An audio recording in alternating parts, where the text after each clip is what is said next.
Hoje nós vamos estudar o capítulo 26 do livro de Atos dos Apóstolos. Nós vimos que Festo substitui Félix e ele escuta a Paulo e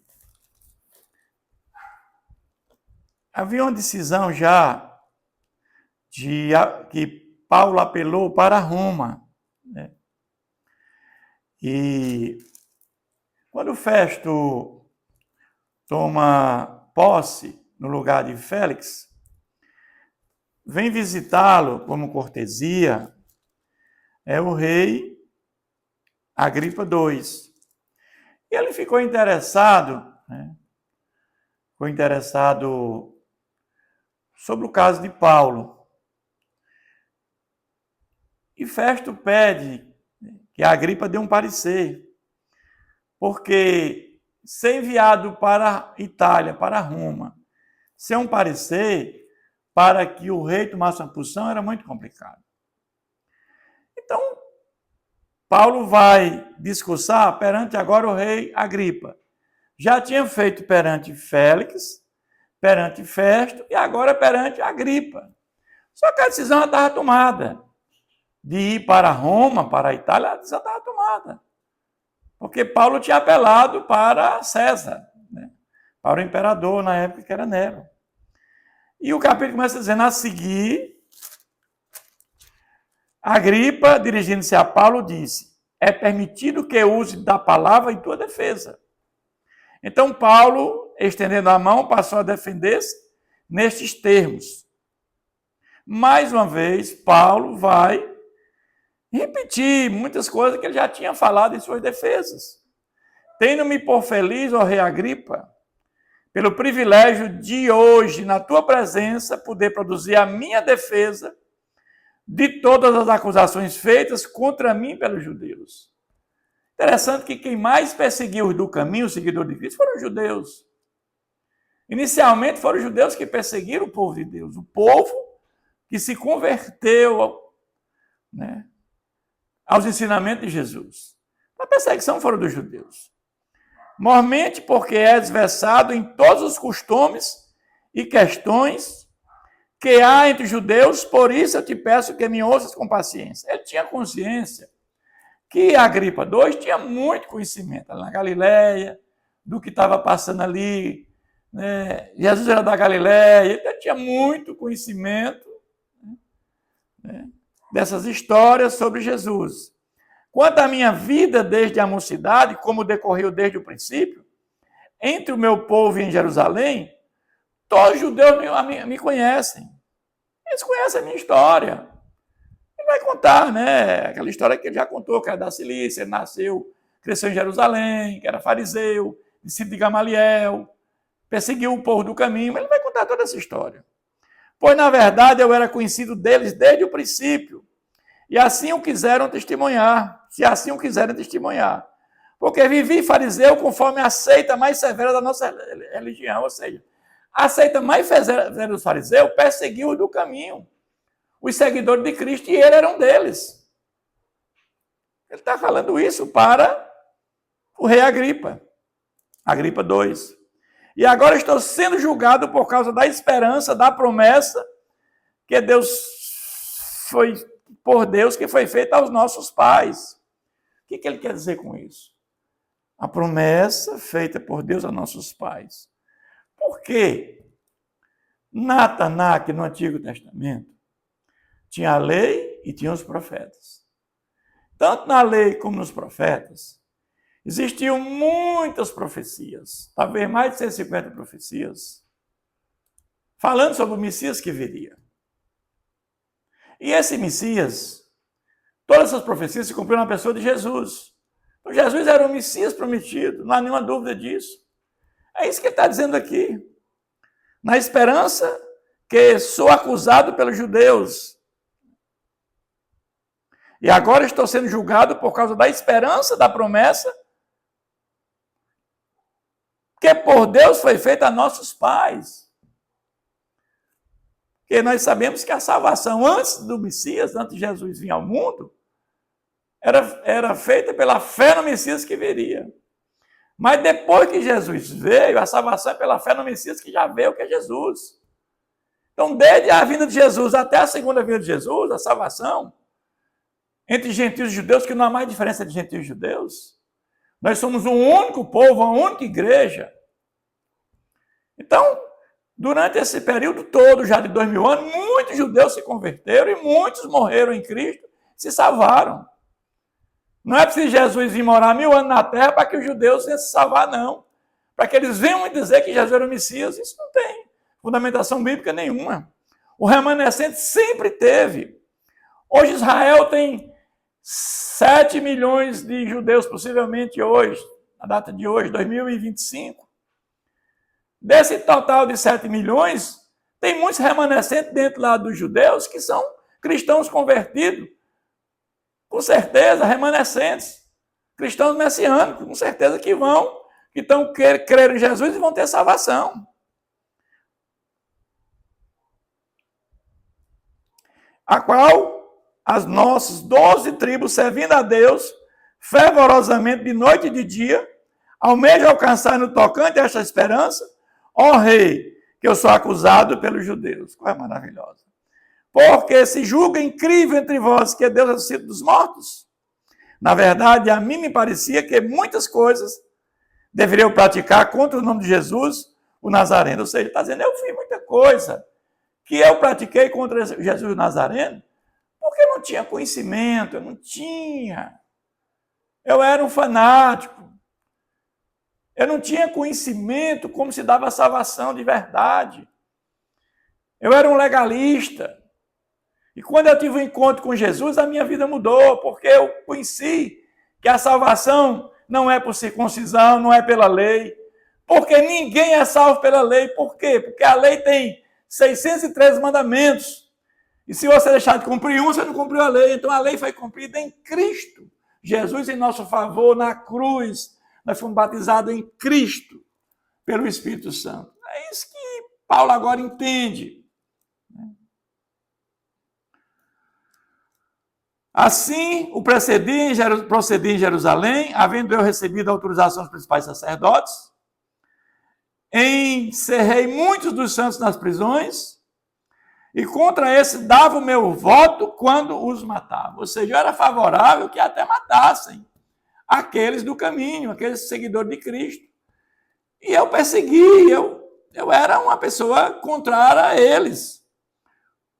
Muitas vezes os castiguei por todas as sinagogas, obrigando-os até a blasfemar, e demasiadamente enfurecido contra eles, mesmo por cidades estranhas, os perseguia. Você vê que ele foi para Damasco, né? Uma cidade fora dos limites de Israel, para perseguir cristãos convertidos lá em Damasco. Como estes intuitos partir para Damasco, levando a autorização dos principais sacerdotes, e por eles comissionado, autorizado por eles. Ao meio-dia, ó rei, ele está contando toda a história do seu encontro com Jesus, da sua mudança de postura, como é agora que ele entende o caminho da salvação. E tudo isso estava já escrito no Novo Antigo Testamento, na lei e nos profetas. Ele agora entende claramente isso, que ele está tentando explicar isso para os judeus e eles não aceitam. Ao meio-dia, ó rei, indo eu caminho afora, vi uma luz no céu mais resplandecente que o sol. Imagina uma luz ao meio-dia, é a hora que o sol está posto com maior, visibilidade. E essa luz era mais clara do que o sol, que brilhou ao redor de mim e dos que iam comigo. Então, é uma luz produzida pelo próprio Senhor Jesus. E caindo todos nós por terra, ouvi uma voz que me falava em língua hebraica: Saulo, Saulo, por que me persegues? Dura coisa é recalcitar contra os aguilhões, contra o nosso Deus. Quando nós temos um encontro com nosso Deus, regenerados, justificados pela fé em Jesus Cristo. O Espírito Santo produz em nós o novo nascimento. E somos justificados pela fé em Jesus Cristo. Nos tornamos justos diante de Deus. É agora que o Espírito Santo habita dentro de nós. E nós somos filhos de Deus por adoção. Ele é nosso pai adotivo. Nós agora somos família de Deus. E quando as pessoas perseguem a nós, estão perseguindo aqueles que habitam dentro de nós, que é o próprio Deus. É isso que Paulo está dizendo aqui. É que Jesus está dizendo aqui. Paulo, por que tu me persegues? Porque Jesus sabe que quando alguém persegue uma pessoa do caminho, está perseguindo ao próprio Jesus. Então eu perguntei, quem és tu, Senhor? Ao que o Senhor respondeu, eu sou Jesus, a quem tu persegues. Mas levanta-te e firma sobre teus pés, porque por isto te apareci, para te constituir ministro de testemunha, tanto das coisas em que viste, como daquelas pelas quais te aparecerei ainda. Então, nós sabemos que o mais preparado para ser apóstolo dos gentios era Paulo. Era um homem culto, conhecedor da lei, conhecedor dos profetas. Era um homem culto, falava vários idiomas. Era aquele que Deus preparou para levar a mensagem salvífica para os gentios. Os demais apóstolos eram incultos, eles não tinham a capacidade que Paulo tinha. Paulo escreveu 13 dos 27 livros do Novo Testamento. Paulo tinha um conhecimento muito grande. Livrando-te do povo e dos gentios para os quais eu te envio, para lhes abrir os olhos e os converter das trevas para a luz e da potestade de Satanás, para Deus, a fim de que recebam eles remissão de pecados e a herança entre os que são santificados pela fé em mim. Aqui tudo isso é Paulo contando perante ao rei Agripa o que aconteceu com ele. E olha esse termo aqui, pecados e herança entre os quais são santificados pela fé em mim, em Jesus Cristo. A santificação, a justificação se dá pela fé em Jesus Cristo. Não há outro caminho para a salvação fora de Jesus Cristo. É isso que Paulo está tentando dizer para seus compatriotas. Se vocês não colocarem a fé em Jesus, vocês todos serão condenados à morte eterna. Todos vocês perecerão no lago de fogo. Pelo que, ó rei Agripa, não fui desobediente à visão celestial. Ou seja, aquilo que Jesus pediu, eu estou cumprindo. Estou cumprindo. Lá, quando eu tive um encontro com Jesus, indo para Damasco, eu estou exatamente fazendo o que Jesus pediu. Mas anunciei primeiramente aos de Damasco e em Jerusalém, por toda a região da Judéia, aos gentios, que se arrependessem e se convertessem a Deus, praticando obras dignas do arrependimento. Nós sabemos que, quando Jesus enviou o Espírito Santo, é o Espírito Santo que nos convence do pecado. E uma vez que nós somos convencidos do pecado, o Espírito Santo produz em nós um novo nascimento.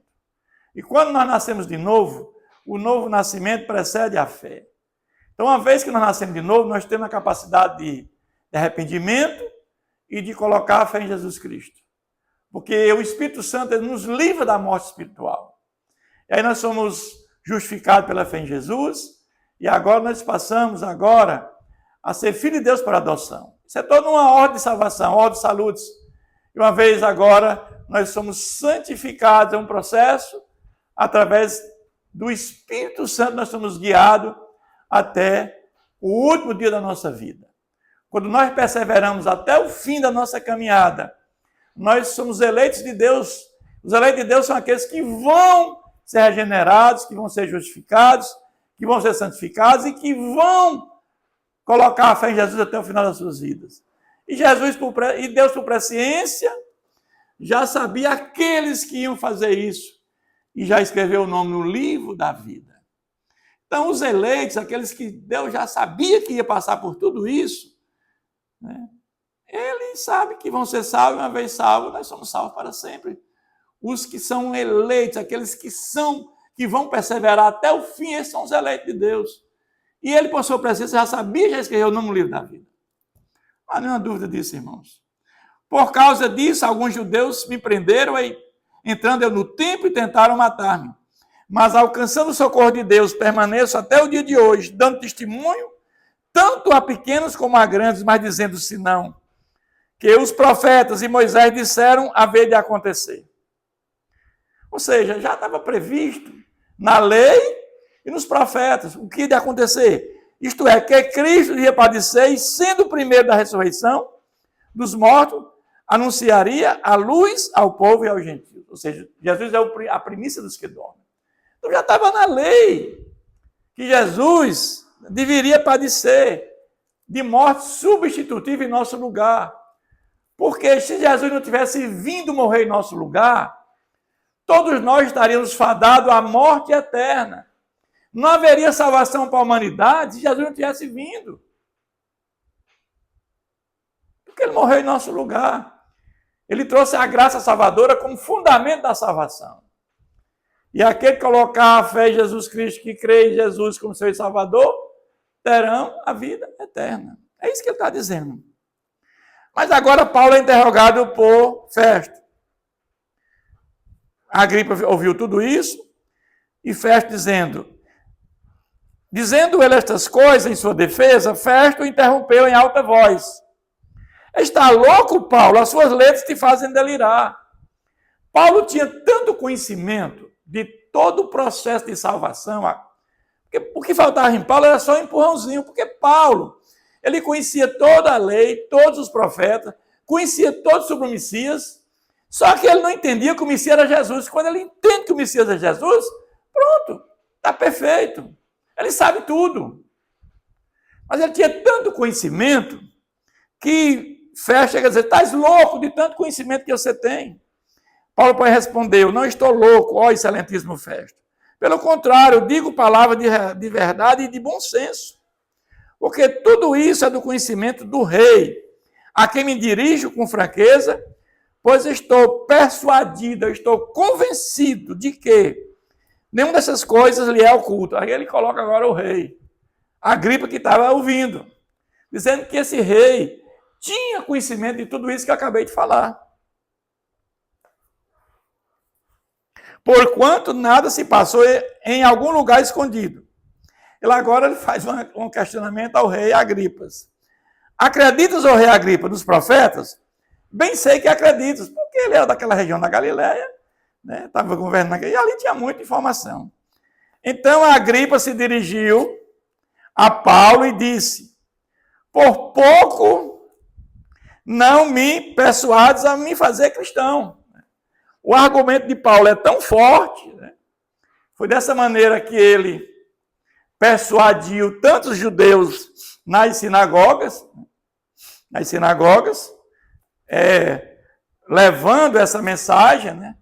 Partindo do Antigo Testamento, onde ali já tinha a vinda do Messias, ele apenas vai ali confirmar, ratificar que aquelas profecias ali se concretizou na vinda, na pessoa de Jesus. Paulo respondeu, ainda Deus permitisse que por pouco, ou por muito, não apenas tu, ó rei, porém todos os que hoje me ouvem, se tornassem tais qual eu sou, exceto essa casa. Ou seja, todos que estão aqui nessa reunião, todos que estão aqui comigo, eu gostaria muito que todos, né, se convertessem. E o fato é que Paulo teria sido solto se não tivesse apelado para Deus. Mas Paulo foi obediente à visão que teve. A esta altura levantou-se o rei e também o governador e Berenice, bem como os que estavam assentados com eles. Havendo se retirado, falavam uns com outros, dizendo, este homem nada tem feito passível de morte ou de prisão. Então Agripa se dirigiu à festa e disse: este homem bem podia ser solto se não tivesse apelado para César. Porque o propósito de Deus era esse, que ele fosse a Roma. E com isso ele conclui este capítulo, né? Porque Paulo tinha tido essa visão e que o propósito era ir até Roma. Que Deus continue nos abençoando.